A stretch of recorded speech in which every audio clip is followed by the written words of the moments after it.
Y es un libro propiamente profético, aunque tiene mucha narración histórica, como en el caso del capítulo 1 y el capítulo 3. Pero ¿cómo fue Daniel a parar a Babilonia? Y el relato de los 3 jóvenes, que en realidad eran 4, se llamaban Daniel, Ananías, Misael y Azarías. El más conocido es Daniel. Ananías, Misael y Azarías aparentemente se le da menos relevancia en este libro, porque ustedes saben que Dios a veces nos levanta más alto que otro, pero delante de los hombres, o nosotros lo vemos así, pero delante de Dios todos somos iguales. ¿Cómo fueron a parar ellos a Babilonia? Ustedes saben que el pueblo de Israel, alrededor del 931 antes de Cristo, el reino se dividió en 2: reino del norte, reino del sur. El primer rey del sur fue Roboam, del reino dividido. Del reino del norte fue Jeroboam. Cada uno de estos reinos, en el reino tuvieron 20 reyes. Pero no nos vamos a enfocar en el reino del norte, sino en el reino del sur, o reino de Judá. El reino de Judá tuvo 20 reyes, como ya dijimos. Y constantemente se levantaban reyes que no hacían las cosas como Dios le agradaba. Y Dios le hacía advertencia. Y el pueblo a veces hacía caso. Y Dios, en su inmenso amor y su misericordia, al ellos escuchar la voz de Dios, los restauraba. Pero, así como venían reyes que no le agradaban a Dios, venían reyes malos. Y cada vez fue peor la situación. Y el Señor le hacía advertencia, no continúen en esa vida de pecado. Sus pecados lo van a alcanzar, la consecuencia de su pecado lo va a alcanzar. Apártense, conságrense a Dios. Dios constantemente le decía eso a través del profeta. El fin es que para el tiempo de Jeremías, el Señor todavía fue haciéndole advertencia más severa al pueblo de Israel. Pero ya, como ustedes ya escucharon, el pueblo no le hacía caso. Ustedes conocen la historia de Jeremías. Fue maltratado porque le decía la verdad de Dios. Y al no hacerle caso a las advertencias, vino la consecuencia de la desobediencia. En el 605 a.C., Nabucodonosor sitió a Judá y ellos tuvieron que rendirse, llevándose cautivo a muchos israelitas, entre ellos a Daniel, Ananías, Misael y Azarías. A Daniel en Babilonia se le puso Belsasar. A Ananías se le puso Sadrach. A Misael se le puso Mesac. Y a Azarías le cambiaron el nombre también a Abednego. ¿Cuál es el propósito de cambiarle su nombre a esos jóvenes?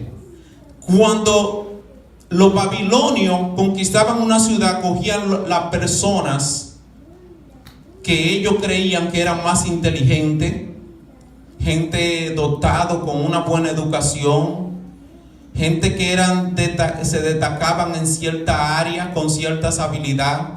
¿Por qué ellos hacían eso? Recuérdese que el imperio babilónico era bien grande, y ellos constantemente, según iban conquistando, bueno, pues ellos adquirían ciertos jóvenes, lo educaban a la cultura de ellos, lo adaptaban para ponerlo en cargo, porque el reino se iba expandiendo. Lo ponían gobernadores, lo ponían jefe aquí. El fin es que ellos escogían los mejores jóvenes o las mejores personas o la persona con más inteligencia, con el propósito de educarlo a la manera de los babilonios, a la manera de ellos, para que le desempeñaran una función a favor de ellos, como en el caso de Daniel, Ananías, Misael y Azarías. Dice la palabra que Daniel propuso en su corazón no contaminarse con la comida del rey. Aunque la Biblia resalta solamente Daniel en el capítulo 1 de Daniel, después vemos que no solamente Daniel se propuso eso, sino también los otros 3 jóvenes. Pero, ¿cuál es el propósito de cambiarle los nombres? El propósito era babilonizarlo. ¿Cómo? Después que le cambiaban los nombres, lo ponían a estudiar, le enseñaban todo lo que tiene que ver con la cultura de Babilonia, para que ellos se adaptaran a la ciudad, se adaptaran a Babilonia y comieran todo lo que se comía en Babilonia. Pero ¿por qué Daniel se propuso no contaminarse? Ustedes saben que los israelitas, bajo la ley de Moisés, tenían cierta prohibición de comer ciertas cosas que en Babilonia se comían. ¿Por qué eran pecado para ellos? Porque así Dios lo había dicho que no lo hiciera. Recuérdese lo que pasó en el jardín del Edén, que Dios le dijo: puede comer de todo. Aquí se lo dijo a Adán y a Eva: pueden comer de todo menos de este árbol. Quizá no era nada comer de ese árbol. El problema es que Dios le dijo que no comiera. Y cuando Dios nos dice que algo no debemos de hacerlo, simplemente no debemos de hacerlo, porque Él sabe por qué no lo dice. Si nosotros lo hacemos cuando Dios nos dice que no lo haga, entonces estamos ofendiendo a Dios. ¿Por qué era pecado comer de la comida que comía el rey? Simplemente porque Dios le había dado una orden al pueblo de Israel que no comiera esa comida, que no bebiera de esa clase de vino. Y le propuso Daniel, al que repartía la comida, para irnos a un lenguaje bien llano, al jefe le propuso: mira, por favor, no me dé de la comida del rey, no me dé del vino. Para nosotros está prohibido eso. Entonces él se preocupó y dijo: lo que ustedes me están diciendo atenta contra mi vida, porque si yo no lo alimento bien, el rey me va a matar. Y Daniel le dijo: mira, haz una prueba por 10 días. Y después de eso tú vas a probar, o tú vas a ver qué decisión de ahí en adelante tomar. Cuando llegaron los 10 días, en el cual los 4 jóvenes tenían que ir frente al rey, se encontraron que eran más inteligentes, más sabios, eran dotados de toda ciencia y contestaban con muchas más habilidades que los otros magos y los otros jóvenes que estaban con ellos. porque honrar a Dios trae consecuencias agradables a nuestras vidas. ¿Qué pasa? Que más adelante, en el capítulo 3, vemos que Nabucodonosor tuvo un sueño, donde se sueña con una estatua. No vamos a entrar en mucho detalle, porque el mensaje quiero predicarlo entero. No sé si tengo un segundo mensaje, pero voy a tratar de avanzar todo lo más que pueda. Tuvo un sueño con una estatua. Y el sueño, aparentemente, dicen muchos que se le olvidó. Estaba buscando en la Biblia donde me diga eso, pero no lo encontré. Pero sí el rey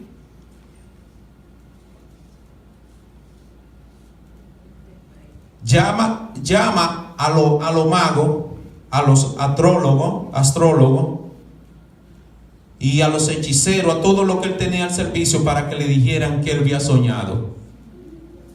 Cuando ellos van a donde él, le dicen: miren, yo tuve un sueño, yo quiero que ustedes me digan el sueño y que me digan qué significa. Si no lo hace, lo voy a matar. Le dicen ellos: Señor, mi amo, pero es imposible lo que tú nos estás pidiendo. ¿Cómo tú quieres que te digamos el sueño y que te digamos el significado cuando no sabemos el sueño? Díganos el sueño y entonces nosotros le vamos a decir el significado. Pero Nabucodonosor le dijo que le dijera lo que significa el sueño. El fin fue que no pudieron y mandaron a matar a todos los magos, los astrólogos del palacio. Y entre ellos estaban Daniel y los 3 jóvenes. Cuando llega la noticia a Daniel dice: déjame hablar con el rey o el emperador, déjame hablar con Nabucodonosor. Va y habla con él y le dice: ¿me puede conceder unos días? Y él le dijo que sí, porque Daniel de una vez cogió ante sus amigos y se metieron en oración. Comenzaron a orar con el propósito de que Dios se les revelara el sueño que Nabucodonosor había tenido. Cuando Daniel se sueña, el mismo sueño Dios se lo revela y le dice el significado.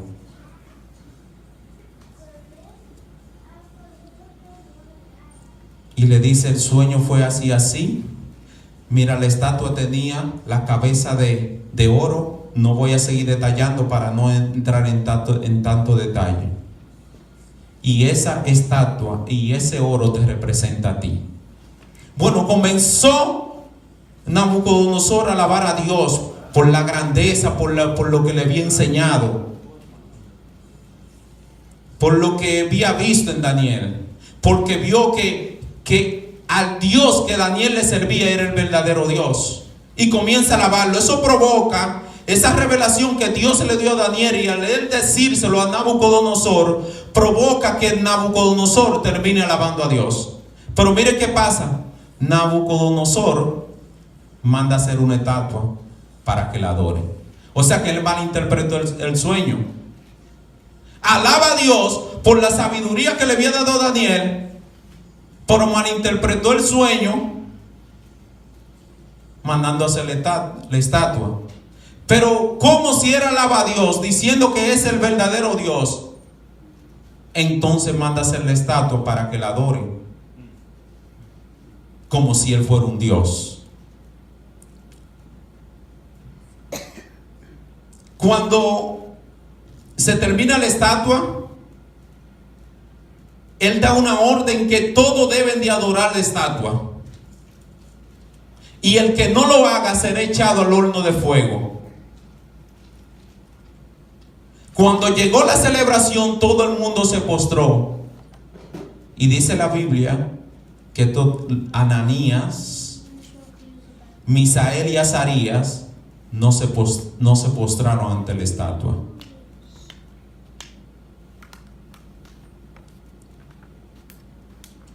Y habían uno acechándolo. Usted sabe que hay gente siempre que nos están acechando.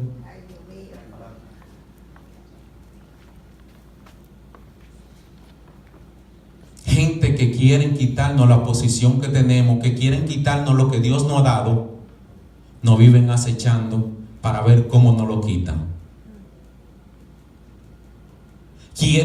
Viven acechándonos para ver cómo estropear nuestro futuro. Porque muchas personas tienen envidia de muchos de nosotros. Y como no hallan cómo hacerlo, no hallan de qué acusarnos, inventan cualquier cosa que ellos entienden que está incorrecta, pero está incorrecta delante de los hombres, pero no delante de Dios. ¿Y qué pasa? Que van donde Nabucodonosor y le dicen: mira, tú diste una orden que todo el mundo tenía que postrarse delante de la estatua, pero esto 3 jóvenes no lo hicieron. Y tú dijiste que el que no lo hiciera sería echado al lago de fuego, al horno de fuego.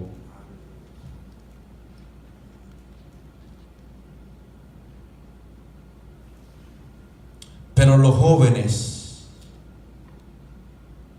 cuando fueron llevados frente a Nabucodonosor, y Nabucodonosor le preguntó: ¿por qué ustedes no adoraron la estatua que yo mandé a hacer? Nosotros no lo vamos a hacer. Es más, vamos a olvidar este asunto. No tenemos de qué discutir. Y Nabucodonosor se enfureció. Y le dijo: ¿y si yo lo echo al horno de fuego, quién su Dios lo va a librar? Ellos le dijeron que sí, pero en caso de que no lo hicieran, tampoco iban a adorar la estatua.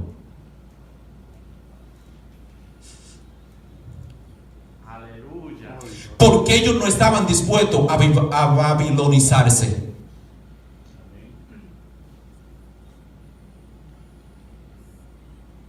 ¿Tú estás dispuesto a dar tu vida para no dejarte babilonizar?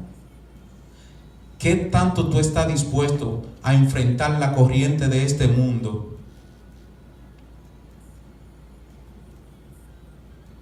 Que no quiere babilonizar.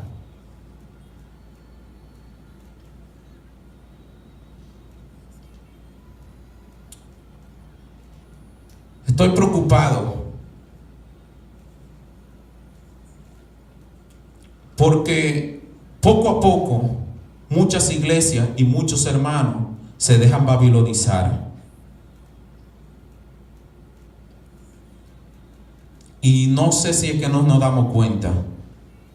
Una de las cosas que cuando estaba orando, pidiéndole a Dios a principio de año que me ayude a entregarme más a Él, me llegó el celular a la mente.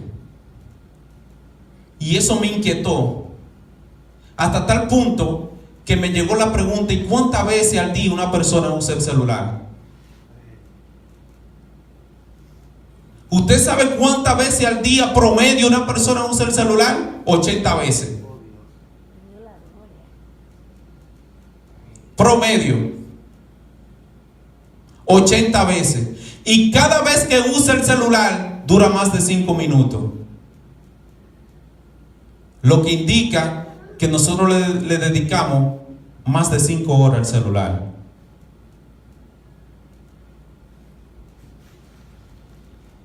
Y lo malo es que eso se está metiendo a la iglesia. Y no estamos dejando babilonizar por el celular, cuando es una bendición, cuando la tecnología es una bendición. Muchas personas tienen accidentes por estar mirando el celular.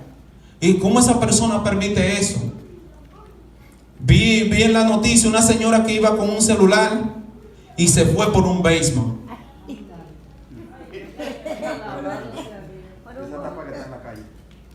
Pero a nosotros no nos ha pasado nada, gracias a Dios, pero también lo hacemos.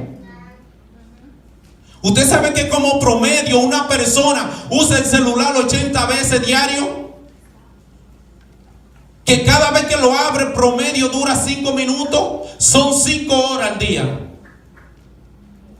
Y hay personas que lo abren, según esa estadística, hasta 150 veces al día.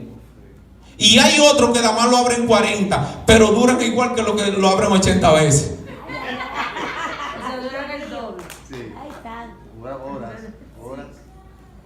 Y eso nos está babilonizando, porque también lo estamos haciendo en la iglesia. Cuando la tecnología es una bendición, porque las cosas que Dios ha hecho es para bendición de nosotros. Así como Dios creó el amor, creó la pareja, era para que nos amáramos en su orden. El amor Dios lo puso para que lo disfrutemos entre nosotros como personas y también con una persona del sexo opuesto. Pero no para que le estemos entregando el cuerpo de nosotros a cualquiera. O sea, así mismo la ciencia Dios nos la ha dado. Dios nos ha dado la tecnología para que la bien usemos, no para que la ofendamos con ella. Pero muchos de nosotros nos estamos dejando babilonizar por el teléfono. A veces veo un post en Facebook que la gente va así con el celular y alguien aquí lo lleva colgando el teléfono y ellos ahí. Y así que nosotros estamos. Pero nos estamos dejando babilonizar poco a poco. Poco a poco. Poquito a poquito. Por el teléfono. Cuando es una bendición el teléfono. No nos dejemos babilonizar por lo que Dios nos da como bendición. No nos dejemos babilonizar.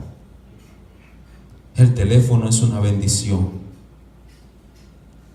Usémoslo para la gloria de Dios.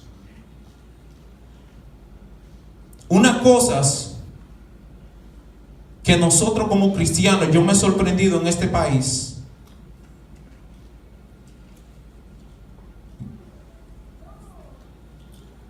Dios, la mayoría del cristiano aquí no dice Dios bendiga a donde llega.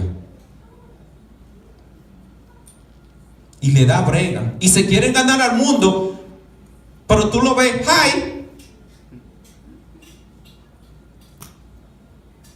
Cuando yo comencé a estudiar inglés, que yo iba a la escuela, yo decía, Dios le bendiga a todos. Y me querían prohibir eso. Tú puedes decir, bless you, pero no diga Dios te bendiga. Pero yo no sabía por qué. Y es que hay todo una trama en contra de lo de Dios. Tú puedes decir bless you, pero si dice Dios bendiga en la escuela, hay problema. Y de ahí es que nace eso. Había una mujer que se llamaba Madeleine Murray o Murray. Mary. Esta mujer nació en el 1919 y murió en el 1995 a los 76 años. Esta mujer se levantó en contra de lo que era la oración en la escuela. Y esta mujer se levantó en contra de todo lo que se hacía para la gloria de Dios en la escuela, incluyendo el Dios te bendiga. Pero poquito a poquito, ese temor ha ido invadiendo a todo el mundo en cada área de nuestra vida. Ese temor que se influyó en la escuela, esa prohibición que se influyó en la escuela, que se implantó en la escuela, ha ido corriendo por todo el pueblo del Señor. Y muchas veces nosotros no queremos decir Dios bendiga porque los demás no lo dicen. O porque los demás se van a ofender. Pero todo comienza ahí con esa mujer. Ella tuvo una organización que era ateísta. Una organización atea que se oponía a todas las cosas de Dios. Y esa mujer hizo diligencia para que todas esas cosas que se hacían a favor de Dios en la escuela se prohibieran. Hasta tal punto que por esas cosas se fue a juicio y ella ganó el caso, porque la Suprema Corte se fue a favor de ella. Pero lo que me duele es que nosotros, que no hemos ido a la escuela, no hemos dejado babilonizar por eso.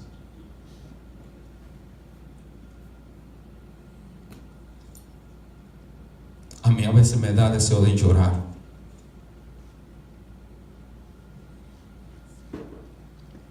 Hay un cántico que dice: el saludo más lindo es el saludo del cristiano. Dios te bendiga. Pero aquí la opresión del mundo no ha quitado eso de la boca. La opresión de ahí afuera no ha mermado la fe. Y poco a poco, hasta en el Dios te bendiga, nos hemos dejado babilonizar y ya no lo decimos.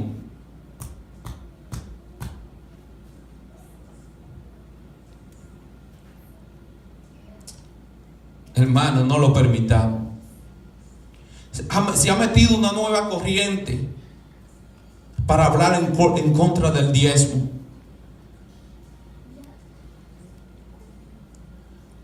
Y yo no sé de dónde ha salido esa enseñanza.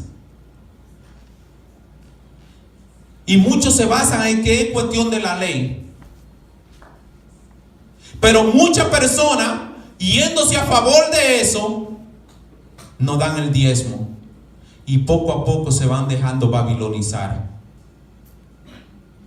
Porque le hacen caso a esas personas que son llamados cristianos, se identifican como sabios, que son muy estudiosos y llegan a la conclusión de que no es necesario ya darle el diezmo. ¿Y por qué mejor no imitan la iglesia primitiva? Que no solamente daban seguramente el diezmo, sino que vendían su casa y lo daban todo. No, se van por el lado contrario. ¿Por qué no miran al padre de la fe, que es Abraham? ¿O por qué no miran a Jacob, a Isaac, a Jacob, que daban diezmo y no estaban en la ley? Si esa es la excusa que muchos buscan. ¿O por qué no se van a la iglesia primitiva? Y no solamente dan el diezmo, sino que buscan vender todo para llevarlo a la iglesia, para la gloria de Dios. Pero esa persona que se le han levantado en contra de que el diezmo no es necesario darlo porque la palabra no lo exige, están babilonizando la iglesia poquito a poquito. Y da pena eso. Porque muchos hermanos se están dejando babilonizar por esas enseñanzas.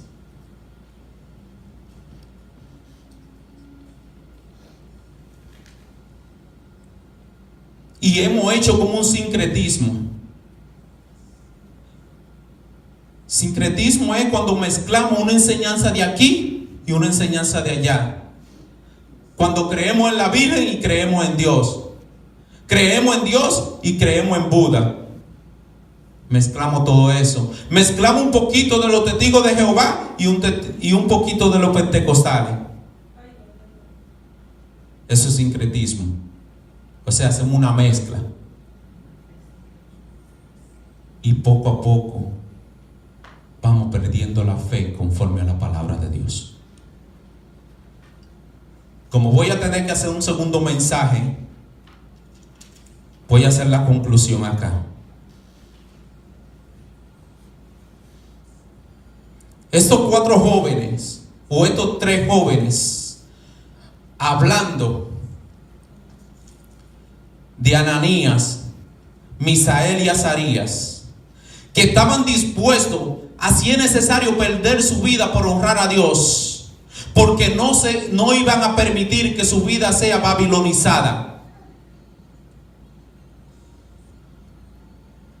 ¿Cuál es la enseñanza que podemos aprender de acá? ¿Qué nos enseña? ¿Qué nos ilustra esta verdad? Lo primero que esto me hizo comprender fue lo que dice la Biblia. Más ahora en Juan capítulo 4 versículo 23 al 24. Más ahora viene y ahora es cuando los verdaderos adoradores adorarán al Padre en espíritu y verdad. Porque también el Padre tales adoradores busca que le adoren. Dios es espíritu y los que le adoran en espíritu y en verdad es necesario que lo adoren. Yo no comprendí esa palabra hasta que estaba leyendo y estudiando el libro de Daniel. Amar a Dios en espíritu y verdad. Eso quiere decir que el mundo me va a empujar a que yo no adore a Dios, a que yo no obedezca a Dios. Muchas enseñanzas me van a empujar a que yo desobedezca la enseñanza del Señor, la enseñanza de la Biblia. Pero yo me voy a mantener en la verdad de Dios y voy a honrar a Dios, cueste lo que cueste. Si tengo que ir al horno de fuego por obedecer la palabra de Dios, lo voy a hacer.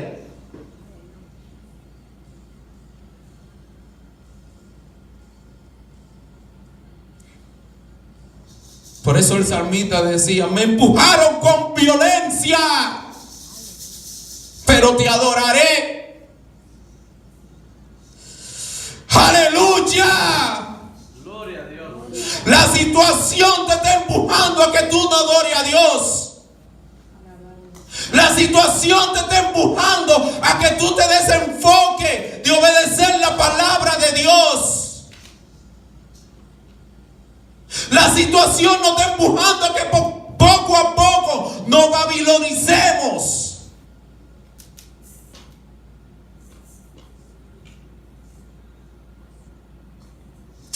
Gloria a Dios. Pero tú y yo no tenemos que parar en la brecha y decirle: Señor, tú andas buscando un adorador en espíritu y verdad. Mira uno aquí que está dispuesto a morir por tu palabra, por obedecerla, que está dispuesto a enfrentar al mundo si es necesario por obedecer tu palabra. No importa que me echen al horno de fuego, voy a obedecerte, Señor. Voy a agradarte, cueste lo que cueste. Si a tales adoradores tú buscas, yo quiero ser uno de ellos. Yo no quiero ser uno de los que el tiempo que deben de dedicarte a ti se lo están dedicando a otra cosa. Porque nada en este mundo me va a babilonizar. Y babilonizar es todo aquello que me quita del tiempo que yo debo de darle a Dios. Incluso del trabajo.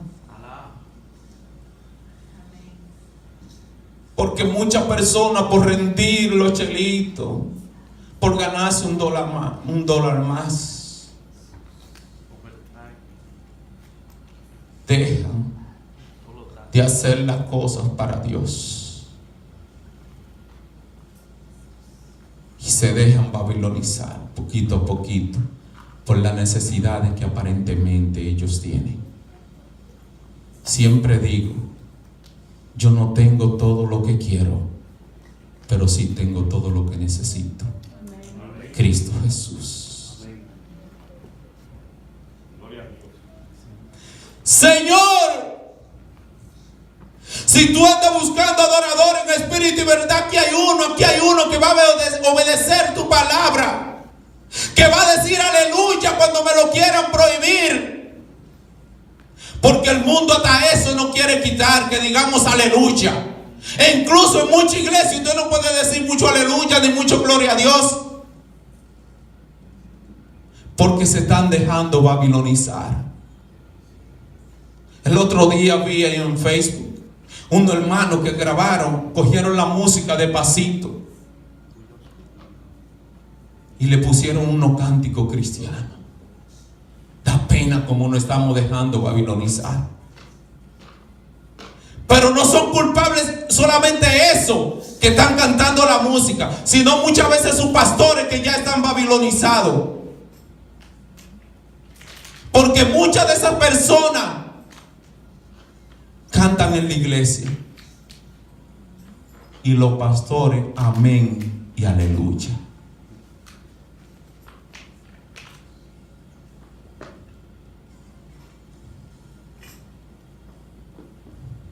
Gloria a Dios.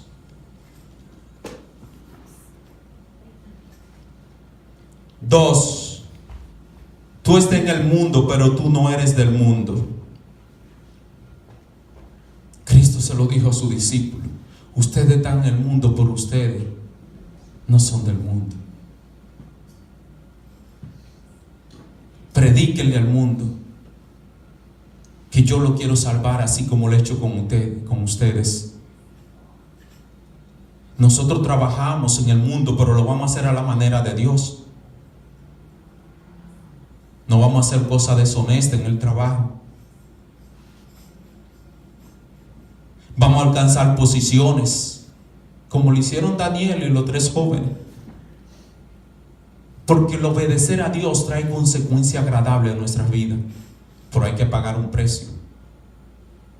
Pero el diablo siempre va a tratar de intimidarnos. Mira, si tú no haces eso, vas a perder el trabajo. Muchos de nosotros hemos tenido que enfrentar cosas, así lo creo, y situaciones que atentan con los alimentos de nuestra familia por obedecer a Dios. Yo lo he tenido que hacer, pero a mí no me importa. Yo vine a esta nación a agradarle a Dios. Yo fui sanado de la hepatitis B. Si Dios no hubiese querido que yo estuviera aquí, no me hubiese sanado, porque yo no iba a pasar el examen que hacen cuando uno va a entrar acá, porque le hacen análisis hasta de las uñas.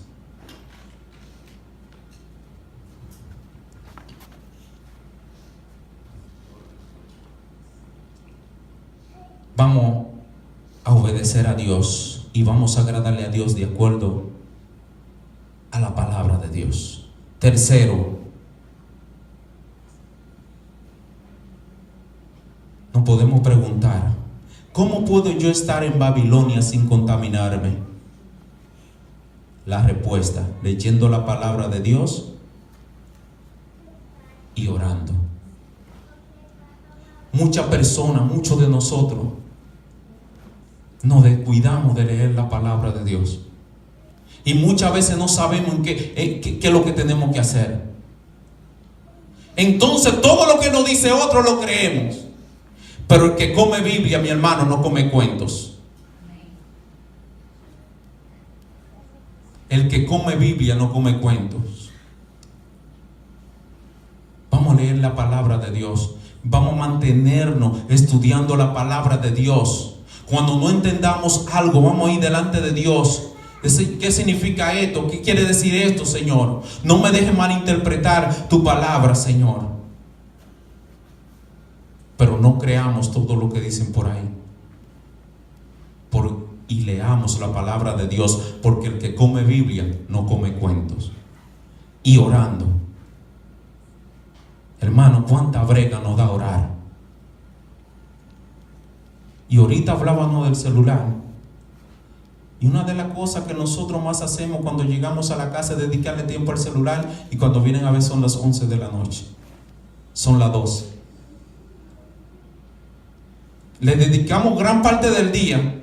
Ya escuchamos el promedio de cuántas horas diarias una persona usa el celular. Son 5.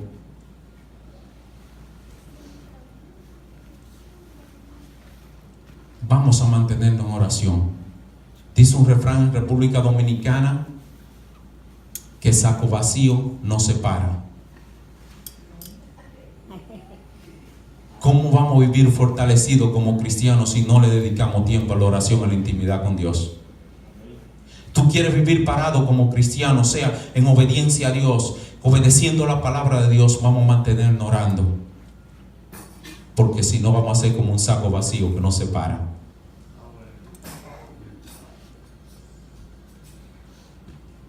Y al estudiar la palabra de Dios y al orar y a pedirle a Dios que no nos deje malinterpretar su palabra cuando estamos orando, lo que estamos entendiendo mal, si somos mansos y humildes, le dedicamos tiempo a la oración, Dios nos lo va a corregir. Siempre digo, y lo he dado como testimonio, yo antes que estudiaba hasta 10 horas y 7 y 5 diarios, claro, las 10 horas las estudiaba básicamente los fines de semana. Después que yo leía todas esas versiones de la Biblia, estudiaba lo que cada uno decía, yo le echaba a un lado. Le decía, Señor, ahora háblame tú.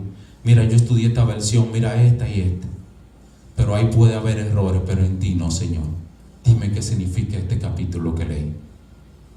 Y me postraba delante del Señor.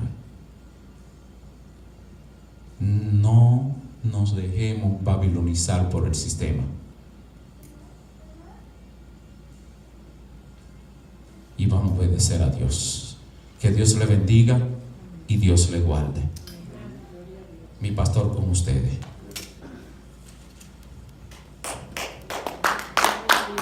Para la gloria de Dios.